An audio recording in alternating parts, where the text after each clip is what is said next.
گزشتہ سے پیوستہ ہمارا موضوع آیت الکرسی کے حوالے سے، اور آیت الکرسی کے سب سے پہلا جو حصہ ہے جو رب تعالیٰ کا دعویٰ ہے، اسی مناسبت سے چل رہا ہے۔ آج بھی اسی کی ایک نشست ہے اور اسی کا ایک خطبہ ہے کہ تمام انبیاء جو اللہ رب العزت نے اپنی اپنی قوموں کی طرف اور پیارے نبی صلی اللہ علیہ وسلم کو الی کافۃ الناس، تمام لوگوں کی طرف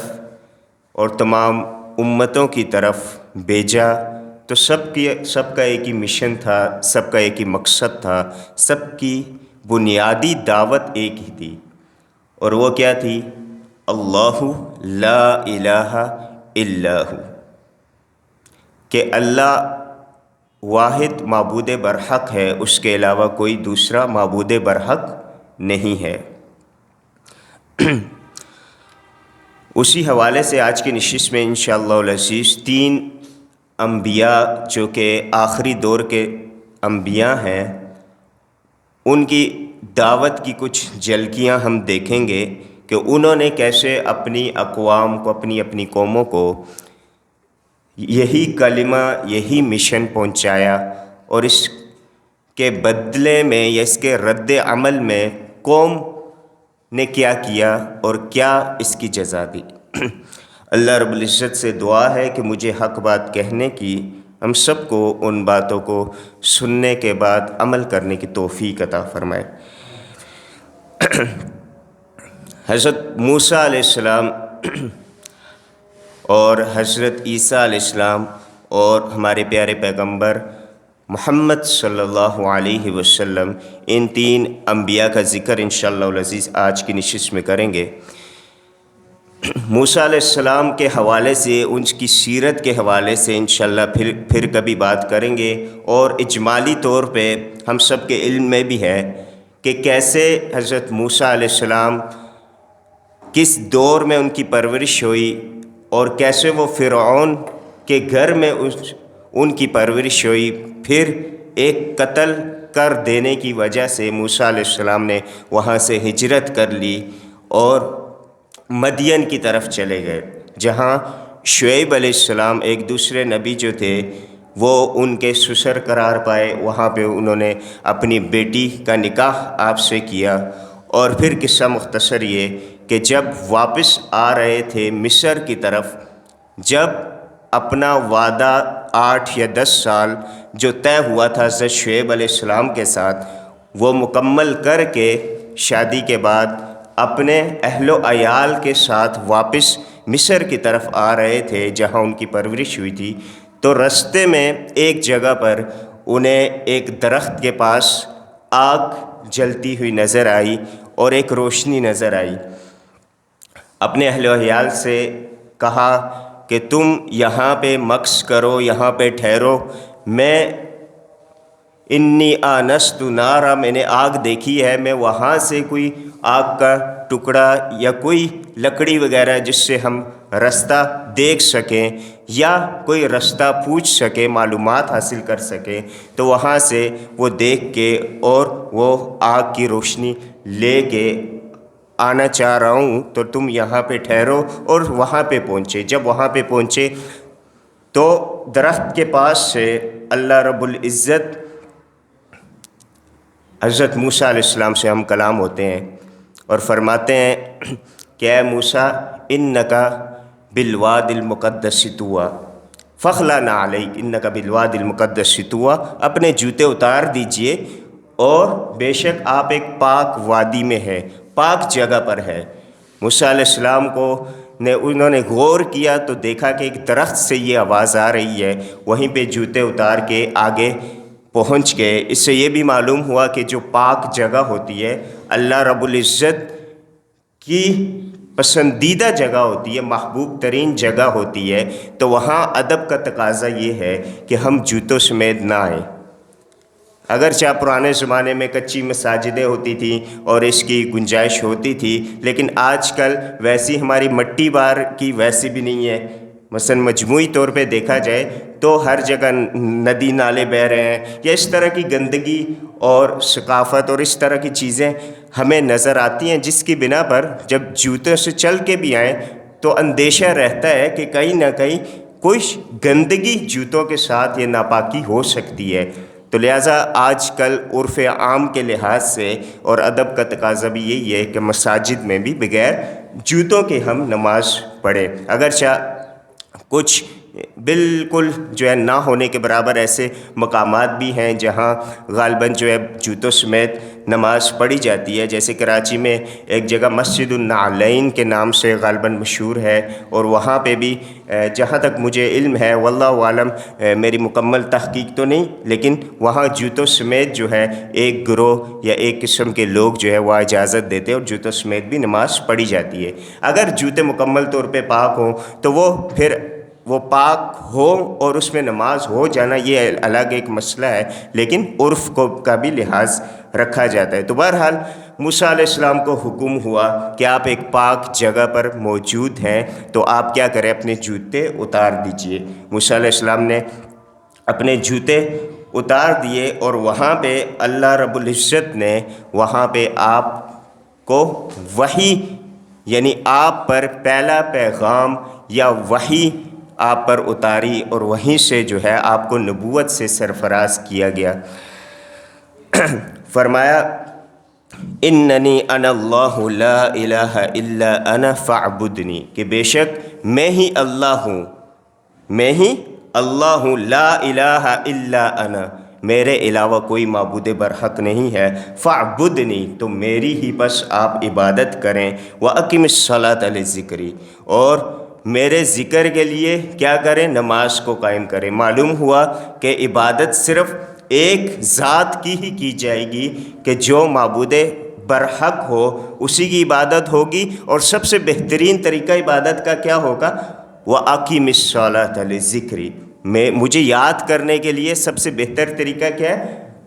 اقیم الصلاۃ، نماز قائم کرو۔ تو لہٰذا تمام ذکر اذکار، تمام چیزوں سے افضل ترین چیز جو رب تعالیٰ نے مجھے اور آپ کو دی ہے وہ کیا ہے کہ ہم اللہ رب العزت سے جو ہے ہم کلام ہو اور نماز میں آ جائیں اور نماز کی پابندی کریں۔ آپ صلی اللہ علیہ وسلم کو دنیا کا یا آخرت کا کوئی بھی امر درپیش آتا، فَفَزِعَ كَانَ إِذَا حَزَبَهُ أَمْرٌ فَفَزِعَ إِلَى الصَّلَاةِ، حدیث کے الفاظ ہیں کہ جب آپ صلی اللہ علیہ وسلم کو کوئی امر درپیش آتا تو آپ کیا کرتے، فوراً نماز کی طرف لپکتے، نماز پڑھتے، چاہے وہ صلاۃ حاجت کی شکل میں ہو یا نفلی نماز ہو، یا مسجد میں انسان آئے تحیۃ المسجد ہو، یا وضو کیا تحیۃ الوضو کی شکل میں ہو۔ تو اس طرح کی نمازوں کے بہانے ہمیں ڈھونڈنے چاہیے اور نماز پڑھنی چاہیے، اور رب تعالیٰ کے ہاں سب سے بہترین انسان سب سے زیادہ رب کے قریب کب ہوتا ہے، اقرب ما یکون العبد الی اللہ وہو ساجد، جب وہ سجدے کی حالت میں ہوتا ہے۔ تو ظاہر ہے نماز میں بھی سجدہ ہوتا ہے، ویسے بھی انسان سجدہ کر سکتا ہے، لیکن نماز میں جو سجدہ کرتا ہے اس کی ویلیو، اس کی اہمیت، فضیلت اور بڑھ جاتی ہے۔ تو فرمایا کہ میں ہی تمہارا معبود برحق ہوں، میں ہی اللہ ہوں، میری ہی عبادت کرو اور مجھے یاد کرنے کے لیے کیا کرو، نماز قائم کرو۔ یہ سورہ طٰہٰ میں یہ قصہ جو ہے، اور حضرت موسیٰ علیہ السلام کا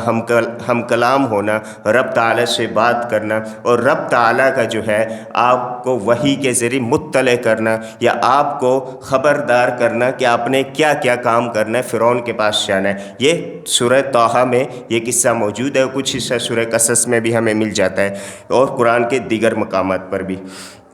پھر فرمایا اذهب الى فرعون انه طغى، کہ فرعون کے پاس جاؤ۔ اب کیا مشن دیا جا رہا ہے، کیا ہے موسیٰ، فرعون کے پاس جاؤ، انه طغى، وہ سرکش ہو گیا ہے، باغی ہو گیا ہے، اپنے رب سے باغی ہے اور سرکشی کر رہا ہے، اس کے پاس جاؤ۔ اس کا دعویٰ کیا تھا، انا ربکم الاعلی، سب سے اعلیٰ رب تمہارا میں ہوں۔ تو سرکش ہو گیا، باغی ہو گیا، مجھ سے بغاوت کر دیا، یعنی کہ شرک کر رہا ہے، اس کے پاس جاؤ۔ اور ایک اور مقام پر آگے فرمایا اذهب انت واخوک بآیاتی ولا تنیا فی الذکر، کہ جاؤ تم اور تمہارا بھائی کا ذکر فوراً نہیں ہوا، بائی کا ذکر تب ہوا جب موسیٰ علیہ السلام کو یہ مشن دیا جا رہا تھا۔ تو موسیٰ علیہ السلام نے فرمایا یا رب میری زبان میں بھی لکنت ہے، اور میرا جو بھائی ہے اسے میرا وزیر بنا دیجئے تاکہ میرا ایک ساتھی ہو جائے، اور پھر ہم دونوں مل کے جو ہے اس کے پاس جائیں۔ ہوا افصح منی لسانا، اور وہ زبان سے بھی یعنی میرے سے زیادہ فصیح ہے، میرے زبان میں تھوڑی لکنت بھی ہے۔ تو رب تعالیٰ نے جو ہے ان کی اس دعا کو قبول فرمایا، اور ہارون علیہ السلام کو بھی پیغمبری عطا فرمائی، اور دونوں بھائیوں کو نبوت عطا فرمائی، اور پھر فرمایا اذهب انت واخوک، آپ بھی جائیں، آپ کا بھائی بھی جائے، بآیاتی، میری آیات کے ذریعے۔ آیات کیا تھیں؟ آیات نشانیاں، جو نشانیاں وہیں پر جو ہے رب تعالیٰ نے عصا کی شکل میں دی تھی، اور اسی طرح موسیٰ علیہ السلام کا ہاتھ جو ہے بغل سے نکالتے تو روشن ہو جاتا۔ یہ دو معجزے خاص طور پہ جو ہے دیے گئے۔ تو یہ میری آیات کے ذریعے جاؤ، اور پھر فرمایا وَلَا تَنِيَا فِي ذِكْرِي، لیکن میری یاد سے غافل نہ ہونا، میری یاد سے غفلت نہ برتنا۔ کیا معلوم ہوا کہ اللہ رب العزت اگر اپنے پیغمبروں کو بھی کوئی مشن دیتے ہیں تو تقاضا یہ ہے کہ میری یاد ہمیشہ تمہارے دلوں میں ہو، تمہاری زبانوں پر ہو۔ جب اللہ کی یاد ہوگی تو انسان کوئی بھی کام کرے گا، دنیا کا، آخرت کا، تو ہر کام میں اس کی برکت ہوگی، اور اللہ رب العزت کا ساتھ حاصل ہوگا، اس کی نصرت اور تائید حاصل ہوگی۔ تو فرمایا کہ میری یاد سے غفلت نہ برتنا، مشن کمپلیٹ کرو، مشن کی طرف جاؤ، فرعون کی طرف جاؤ، لیکن میرا ذکر لازمی رکھنا۔ جب سوال یہ ہے، ایک اشکال ہو سکتا ہے، بلکہ ہم یہ کہتے ہیں کہ یا رب یہ خود جو مشن ہے یہ بھی پیغمبرانہ مشن ہے، یہ بھی تو ثواب کا مشن ہے، اگر ذکر اذکار انسان نہ بھی کرے، اس وقت نماز سے مشغول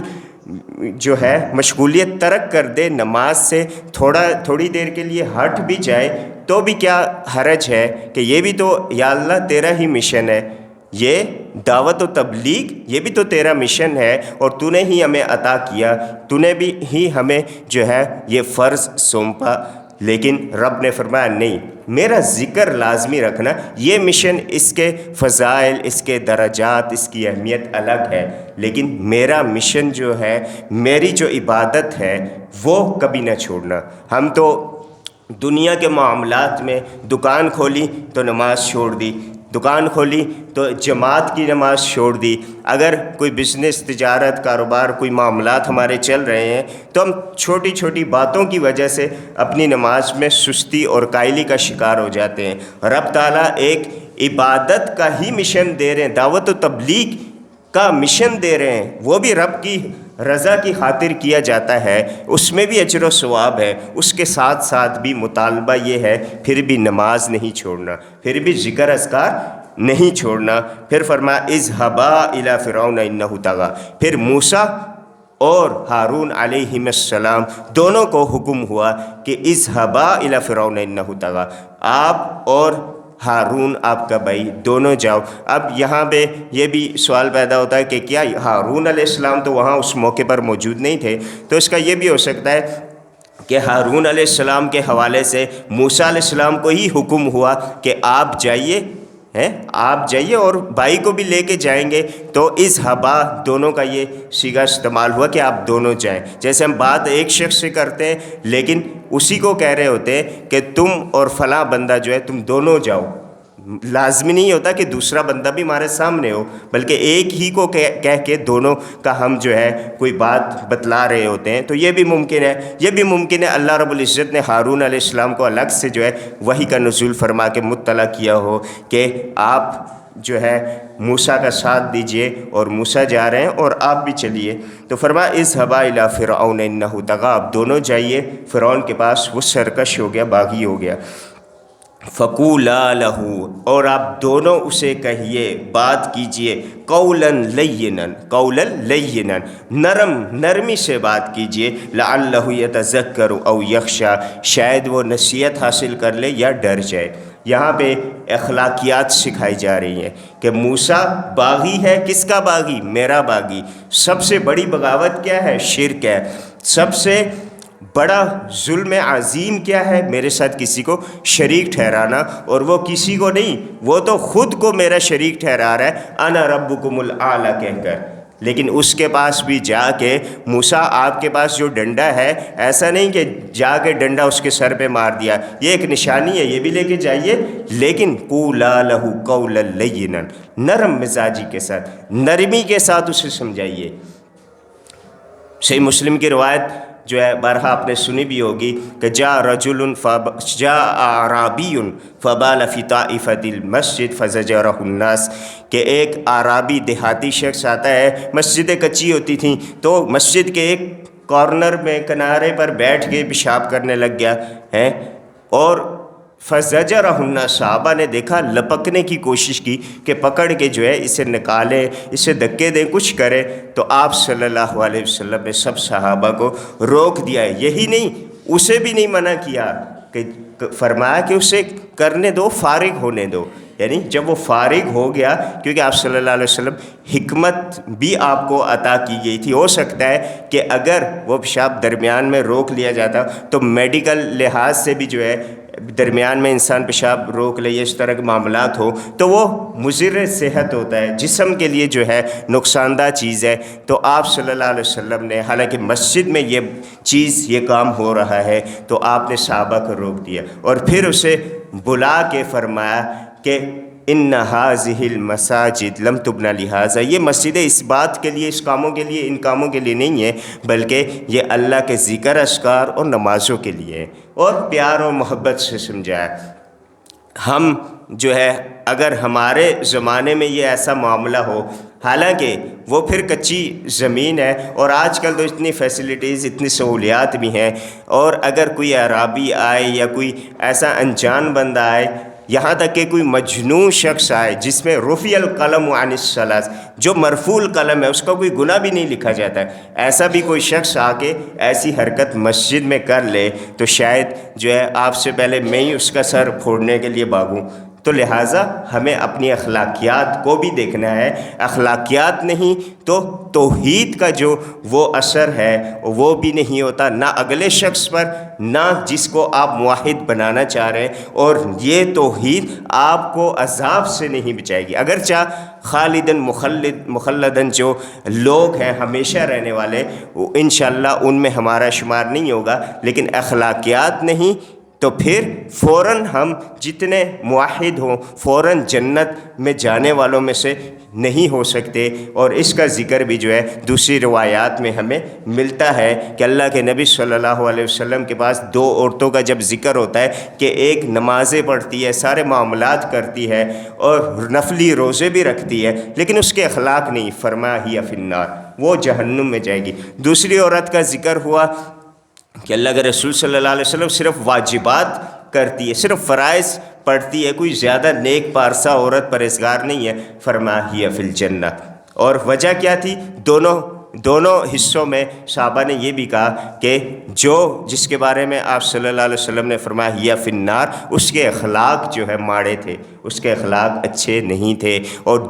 دوسری جو عورت تھی وہ صرف واجبات کو مکمل کرتی لیکن اس کے اخلاق اچھے تھے۔ تو کیا فرمایا؟ قولا لہ قولا لینا، جتنا بھی بڑا سرکش باغی کیوں نہ ہو، اس کے ساتھ بھی گفتگو کیسے کرنی ہے؟ نرمی سے۔ دعوت و تبلیغ کیسے کرنی ہے؟ نرمی سے۔ لعلہ یتذکر، ہو سکتا ہے تذکیر، نصیحت حاصل کرے، او یخشی، یا رب سے ڈر جائے۔ قال ربنا اننا نخاف ان یفرط علینا او ان یطغی، دونوں نے کہا،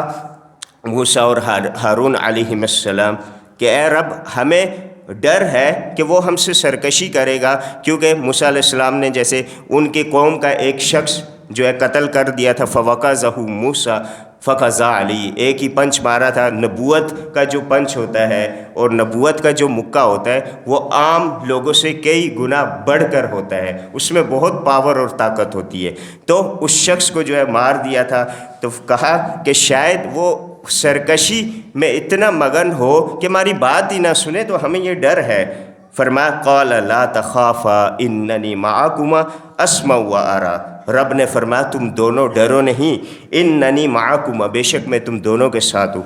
اسمع و ارى، میں سنتا بھی ہوں اور کیا کرتا ہوں؟ دیکھتا بھی ہوں۔ آپ کو یاد ہوگا ابراہیم علیہ السلام کے قصے میں، واقعے میں ہم نے کیا بیان کیا تھا؟ ابراہیم علیہ السلام نے اپنے باپ کو دعوت کیسے دی تھی؟ یا ابتی لما تعبد ما لا یسمع ولا یبصر، اے میرے والد ابا جان، آپ اس کی یا ان کی عبادت کیوں کرتے ہو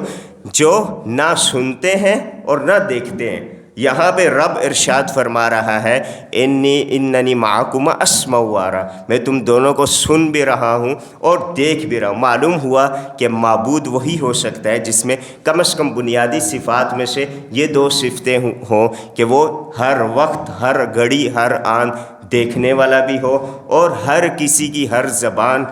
ہر آن سننے والا بھی ہو۔ تو اگر جن کی من دون اللہ کے علاوہ عبادت کی جاتی ہے، اگر ان میں یہ دو صفات پائی جاتی ہیں تو پھر ہم جو ہے اگلے سٹیپ پہ بات کریں گے، اگلی دلیل پہ بات کریں گے۔ لیکن جن کو بھی اللہ کے علاوہ پکارا جاتا ہے ان میں یہ دونوں صفات بالکل نہیں پائی جاتی، اور اس کی تشریح یا اس کی تفصیل جو ہے ہم گزشتہ درس میں یا خطبے میں بیان کر چکے ہیں۔ یہاں پہ ایک اور چیز سمجھنے کی ہے، فرمایا اننی معکما، میں تم دونوں کے ساتھ ہوں۔ دونوں کے ساتھ ہوں، کیا مطلب ساتھ ہے؟ اللہ ہمارے ساتھ ہے، اور قرآن مجید میں دوسرے مقام پر ارشاد فرمایا الرحمن علی العرش استوى، الرحمن علی العرش استوى، کہ اللہ رب العزت مستوی ہے کہاں پر؟ آسمانوں پر۔ اور بہت ساری دوسری روایات بھی ہیں جن سے ہمیں یہ معلوم ہوتا ہے کہ اللہ بالذات کہاں پر ہے؟ عرش پر مستوی ہے۔ اچھا، امام مالک رحمہ اللہ سے یہی بات پوچھی گئی کہ استوا کے بارے میں آپ کیا کہتے ہیں؟ فرمایا الاستواء معلوم والکیف مجہول والایمان بہ واجب والسوال عنہ بدعہ، کہ استوا جو ہے اللہ کا مستوی ہونا عرش پر، یہ ہمیں معلوم ہے، قرآن کی نص میں موجود ہے۔ والکیف مجہول، اس کی کیفیت ہمیں نہیں علم، ہمیں بھی اس کے چکر میں پڑنے کی ضرورت نہیں ہے کہ کیا کیفیت ہے اللہ رب العزت کے مستوی ہونے کی۔ اور کیا فرمایا؟ والسوال عنہ بدعہ والایمان بہ واجب، اس پر ایمان لانا واجب ہے اور اس کے بارے میں سوال کرنا کیا ہے؟ یہ بدعت ہے۔ تو لہٰذا اللہ کی جتنی اسماء و صفات ہیں، اللہ کے ید کا ذکر، وجہ کا ذکر، قدم کا ذکر، اور جو بھی جن چیزوں کا ذکر قرآن و حدیث میں ملتا ہے، ہم ویسے ہی ایمان لاتے ہیں جس طرح وہ موجود ہے، ان میں کوئی تعویل کی گنجائش نہیں ہے۔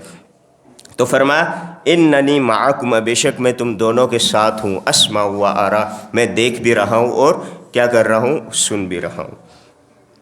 قال، جب موسیٰ علیہ السلام، ہارون علیہ السلام دونوں گئے اور فرعون کو بتایا کہ ہم رب کی طرف سے رسول ہیں اور پیغام پہنچانے والے ہیں، تو ہمارے ساتھ بنی اسرائیل جن پر تم ظلم کر رہے ہو انہیں ہمارے ساتھ بھیج دو۔ تو فرعون نے آگے سے کیا کہا؟ فرعون نے کہا قال فمن ربکما یا موسیٰ، اے موسیٰ تم دونوں کا رب کون ہے؟ قال ربنا الذی اعطى كل شیء خلقہ ثم ہدی، موسیٰ علیہ السلام نے فرمایا کہ رب، ہمارا رب کون ہے؟ الذی اعطى كل شیء خلقہ، جس نے ہر چیز کی تخلیق کی، ہر چیز کو پیدا کیا، ثم ہدی، اور پھر اسے ہدایت بھی دی۔ کہنے والا کہہ سکتا ہے کہ جو ہے ہمارے جو ہم جن کی پوجا کرتے ہیں، پرستش کرتے ہیں، وہ بھی کیا ہے؟ انہوں نے بھی کئی چیزیں بنائی ہیں۔ تو ہم کہیں گے اگر یہ کرائیٹیریا ہے کہ اللہ کی دی ہوئی چیزوں سے ہی کوئی چیز تخلیق کرنا یہ خالق ہونے کی دلیل ہے، تو سب سے بڑے پھر خالق اس لحاظ سے تو سائنسدان ہیں۔ سائنسدانوں نے جتنی چیزیں آج کے دور تک جو ہے کریٹ کی ہیں، آگے پتہ نہیں کیا کچھ آنے والا ہے، اے آئی، آرٹیفیشل انٹیلیجنس، کہ صرف ایک بٹن دبانے سے دنیا کی ساری معلومات، ہر چیز آپ کو میسر ہو جاتی ہے۔ اگر یہ دلیل ہے کہ اللہ کی پیدا کی ہوئی چیزوں کے ذریعے سے، وسائل کے ذریعے سے ہی کوئی اور چیز تخلیق کرنا یہ خالق ہونے کی دلیل ہے، تو پھر خالق جو ہے بزرگ یا وہ لوگ نہیں ہے کہ جو بہت زیادہ نیک پارس ہے، بلکہ وہ انگریز ہیں۔ کون؟ کہ جو سائنسدان ہیں۔ تو لہٰذا معلوم ہوا کہ کسی مادے سے، کسی پہلے کریٹڈ چیز سے، پیدا کی ہوئی چیز سے کوئی چیز تخلیق کر دینا یہ کوئی کمال نہیں ہے۔ اللہ رب العزت وہ ذات ہے کہ جو بغیر کسی چیز کے جو ہے صرف کن کے ذریعے کسی چیز کو وجود بخش دیتا ہے۔ فرمایا قال ربنا الذی اعطی کل شیء خلقہ ثم ہدی، ہمارا رب وہ ہے کہ ہر چیز کو تخلیق کیا اس نے اور پھر اسے راہ بھی دکھائی، اس کو ہدایت بھی دی یا رستہ بھی دکھایا اور اسے سیٹ بھی کر دیا۔ قرآن ہمیں کئی مقامات ایسے ملتے ہیں، ہماری جو باڈی ہے، ہمارا جو جسم ہے، رب نے یہ بھی پیدا فرما کے ہمیں مینیو دے دیا، ہمیں ایک کتاب گائیڈ بک دے دی کہ جس کے ذریعے سے میں نے اپنے کون سے پرزے کو کیسے جو ہے لے کے چلنا ہے، کس طرح رب کی اطاعت کرنی ہے، تو وہ گائیڈڈ بک ہماری مشینری کی کیا ہے؟ قرآن مجید ہے۔ فرمایا قال، پھر جب فرمایا ثم ہدی، اس کے بعد فرعون نے کہا قال فما بال القرون الاولی، پھر پہلی قوموں کا کیا ہوا؟ تم سے یہ دعویٰ تو تم ابھی پیش کر رہے ہو کہ رب وہ ہے جس نے یہ کام کیا، تو پہلے کے لوگ تو میرے طریقے پر چل رہے تھے، فما بال القرون الاولی، ان لوگوں کا کیا بنا؟ پہلی امتوں، پہلی قوموں کا کیا بنا؟ یہاں پہ اس نے ایک چالاکی بھی کی فرعون نے، کیا کہ بھئی لوگ بھی ہیں، لوگوں کے سامنے یہ مجھے دعوت بھی دے رہا ہے، اگر میں کہہ دوں گا کہ پہلے لوگوں کا کیا ہوا، یہ کہے گا کہ وہ بھی گمراہ ہیں جس طرح تم گمراہ ہو، تو کوئی بھی اپنے آباء و اجداد کی گمراہی برداشت نہیں کرتا۔ تو موسیٰ علیہ السلام کو، انبیاء کو حکمت دی جاتی ہے، موسیٰ علیہ السلام نے حکمت سے کام لیتے ہوئے فرمایا قال علمھا عند ربی، کہ ان کا جو علم ہے میرے رب کے پاس ہے، مجھے کیا معلوم ان کا کیا ہوا۔ اور اسی طرح مجھے اور آپ کے لیے میسج بھی ہے کہ ہم کسی پر فتویٰ لگائیں، ہم سے پہلے جو لوگ چلے گئے ان پر کوئی فتویٰ بازی کرنے سے پہلے قرآن مجید سورہ بقرہ میں رب ارشاد فرماتا ہے تلک امۃ قد خلت لہا ما کسبت ولکم ما کسبتم ولا تسألون عما کانوا یعملون، وہ قومیں تھیں وہ چلی گئیں، ان کے لیے وہ جو انہوں نے کیا اور تمہارے لیے وہ جو تم کر رہے ہو، تو ولا تسألون عما کانوا یعملون، تم سے یہ نہیں پوچھا جائے گا انہوں نے کیا کیا، تم سے تمہارے اعمال کے بارے میں پوچھا جائے گا۔ لہٰذا جو لوگ جو ہے فوت ہو چکے، ہمیں حسن ظن رکھنا چاہیے، دعا گو ہونا چاہیے، بجائے اس کے کہ ہم فتویٰ بازی سے کام لے کے جو ہے اپنے سامنے والوں پر بھی کفر بازی کفریہ جو ہے کہ فلاں کافر، فلاں یہ ہے، فلاں وہ ہے، اور جو چلے گئے ان کے بارے میں بھی یہی جو ہے ہمارا طرز عمل ہو، تو اس سے اجتناب کرنا چاہیے۔ فرمایا قال علمھا عند ربی، ان قوموں کا علم میرے رب کے پاس ہے، فی کتاب لا یضل ربی ولا ینسیٰ، نہ میرا رب چوکتا ہے اور نہ وہ بھولتا ہے، تو اس کے پاس لوح محفوظ میں ہر چیز جو ہے محفوظ ہے۔ یہ حضرت موسیٰ علیہ السلام کی دعوت تھی جو فرعون کو قولا لہو قولا لینا، نرم مزاجی کے ساتھ جو ہے، اور کیسے کہ میرا رب وہ ہے جس نے ہر چیز کو تخلیق کیا اور اس کو راہ راست پہ چلانے کی تدابیر بھی بتا دیں۔ تو یہ حضرت موسیٰ علیہ السلام کی دعوت تھی، وہی دعوت جو تمام انبیاء کی تھی، لا الہ الا اللہ۔ عیسیٰ علیہ السلام کا دور آتا ہے موسیٰ علیہ السلام کے بعد، تو اس کی تھوڑی سی جھلک دیکھتے ہیں۔ سورہ آل عمران میں عیسیٰ علیہ السلام جب ماں کی گود میں ہی ہوتے ہیں، تب سے جو ہے وہ اعلان اور دعوت توحید جو ہے وہ شروع کر دیتے ہیں، اور اللہ رب العزت انہیں قوت گویائی جو ہے معجزانہ طور پہ عطا فرماتے ہیں۔ عیسیٰ علیہ السلام نے فرمایا ان اللہ ربی و ربکم فاعبدوہ ھذا صراط مستقیم، کہ بے شک میرا رب اور تمہارا رب کون ہے؟ وہ اللہ ہے۔ فاعبدوہ، تو جو رب ہو اسی کی عبادت کرنی چاہیے، ھذا صراط مستقیم، یہی سیدھا رستہ ہے۔ اسی طرح جب قیامت کا دن ہوگا تو عیسیٰ علیہ السلام سے ہی، یہ تو ایک مثال ہے، عیسیٰ علیہ السلام سے پوچھا جائے گا، لیکن قرآن سے بھی معلوم ہوتا ہے اور باقی بھی ہمیں دیگر ذخیرہ احادیث سے بھی، اور یہ مثال صرف ہمارے سمجھانے کے لیے ہے کہ یہی طرز اور عمل سب لوگوں کا ہوگا، جو لوگ اس دنیا میں جس کی بھی پوجا پرستش، جس کو معبود اللہ کے علاوہ مانتے تھے، سب سے یہی سوال ہوگا۔ عیسیٰ علیہ السلام جو ہے ان سے سوال ہوگا وَإِذْ قَالَ اللَّهُ يَا عِيسَى ابْنَ مَرْيَمَ أَأَنْتَ قُلْتَ لِلنَّاسِ اتَّخِذُونِي وَأُمِّيَ إِلَٰهَيْنِ مِن دُونِ اللَّهِ، کہ عیسیٰ علیہ السلام سے رب قیامت کے دن پوچھے گا کہ اے عیسیٰ، آپ نے لوگوں سے کہا تھا کہ میرے چلے جانے کے بعد تم نے کیا کرنا ہے؟ مجھے اور میری والدہ کو جو ہے اللہ کے علاوہ معبود بنا لینا ہے۔ تو عیسیٰ علیہ السلام فرمائیں گے کہ سبحانک ما یکون لی ان اقول ما لیس لی بحق، اے اللہ تو پاک ذات ہے، یہ میرے شان ہی نہیں، اور میں ایسا نہیں کہہ سکتا ما لیس لی بحق، یہ میرا حق ہی نہیں کہ میں ایسی بات کروں، ان کنت قلتہ فقد علمت، اگر میں نے ایسی بات کہی تو تیرے تو علم میں ہوگی۔ یہ لوگوں کو دکھانے کے لیے کہ عیسیٰ جن کو تم ثالث الثلاثہ مانتے ہو، ٹرینٹی عقیدہ تثلیث جو عیسائیوں کا عقیدہ ہے، تو یہ عیسیٰ بھی کہہ رہے ہیں کہ میں تو ان کے شرک سے بیزار ہوں، مجھے تو معلوم ہی نہیں میرے بعد انہوں نے کیا کیا۔ سورہ مائدہ میں یہ چیز موجود ہے۔ عیسیٰ علیہ السلام کے حوالے سے عیسائی جو چیز کہتے ہیں تو ظاہر ہے دوسرے بھی لوگ متاثر ہو کے جن کو اللہ کے علاوہ پکارتے ہیں تو ان کی بھی یہ دلیل کسی حد تک وہ اس سے دلیل اخذ کرتے ہیں۔ وہ کیا ہے کہ عیسیٰ علیہ السلام جو ہے وہ کیا کرتے تھے، استخلق من الطین کہیئۃ الطیر باذنی، رب نے ارشاد فرمایا کہ عیسیٰ جب تم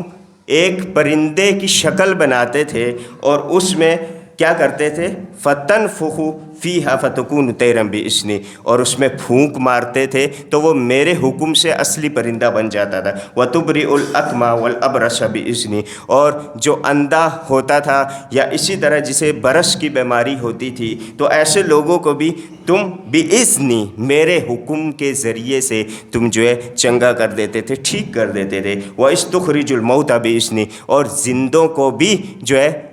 کہتے تھے قم باذن اللہ، اللہ کے حکم سے کھڑے ہو جاؤ، تو وہ کھڑے ہو جاتے تھے۔ تو عیسائی کہتے ہیں کہ عیسیٰ علیہ السلام کو رب تعالیٰ نے اختیار دیا ہوا تھا، یا ان میں الوہیت کی صفات تھیں الیاذ باللہ، جبکہ اللہ رب العزت ان کی الوہیت کی تردید فرما رہا ہے، انکار فرما رہا ہے کہ عیسیٰ کیا کہتے تھے، باذنی یعنی باذن اللہ، اللہ کیونکہ یہاں پہ متکلم ہے وہ ارشاد فرما رہا ہے، اسی لیے باذنی کا لفظ ہے، ورنہ یہ کیا ہے کہ اللہ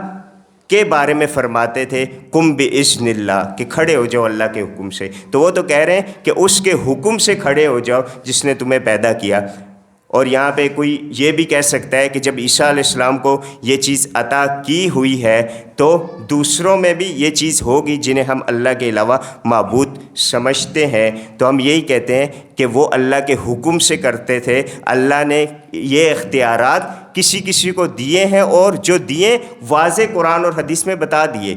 اگر نہیں بیان تو ہم جو ہے اپنی طرف سے نہیں گڑھ سکتے کہ بھائی فلاں کے پاس تو یہ بھی اختیار ہے، فلاں کے پاس وہ بھی اختیار ہے، یہ شرک کہلائے گا۔ اسی طرح یہ کمال جو ہے یا یہ معجزہ ابراہیم علیہ السلام کی زندگی میں ان کے ساتھ بھی پیش آیا کہ جب انہوں نے عرض کی یا اللہ کیف تحیی الموتیٰ، کہ مردوں کو کیسے یا رب تو زندہ فرمائے گا، تو انہیں بھی حکم ہوا کہ پرندے لو 4 قسم کے، اور چاروں جگہ دور دور وادیوں میں ان کے ٹکڑے یعنی انہیں ذبح کر کے ان کا گوشت رکھ دو، اور پھر میرے حکم سے بلاؤ اور ان کے نام لو اپنے سے مانوس کر کے، پھر ذبح کر کے جب رکھ دیا تو میرے حکم سے بلاؤ تو تمہارے پاس دوڑتے چلے آئیں گے۔ تو ابراہیم علیہ السلام کی زندگی میں بھی یہ معجزہ ہوا۔ امام الانبیاء علیہ السلام پیارے نبی صلی اللہ علیہ وسلم کی دعوت توحید کی بہت ساری مثالیں ہیں اور بہت سارے واقعات ہیں، ہم وہ بھی تھوڑی جھلک دیکھیں گے، کیونکہ پورا سیرت کا موضوع نہیں بلکہ ہم یہ سمجھانا چاہ رہے ہیں کہ انبیاء کا اصلی مشن، ان کی دعوت کی بنیاد کیا تھی، اور وہ کیا تھی، لا الہ الا اللہ، کوئی معبود برحق نہیں مگر اللہ رب العزت کی ذات۔ امام الانبیاء علیہ السلام کو جب حکم ہوا کہ آپ دعوت و تبلیغ کا کام شروع کریں اعلانیہ طور پہ، تو آپ صلی اللہ علیہ وسلم کوئی صفا کی پہاڑی پر چڑھ کے وہاں پہ تشریف فرما ہو کے آپ نے جو لوگوں میں دعوت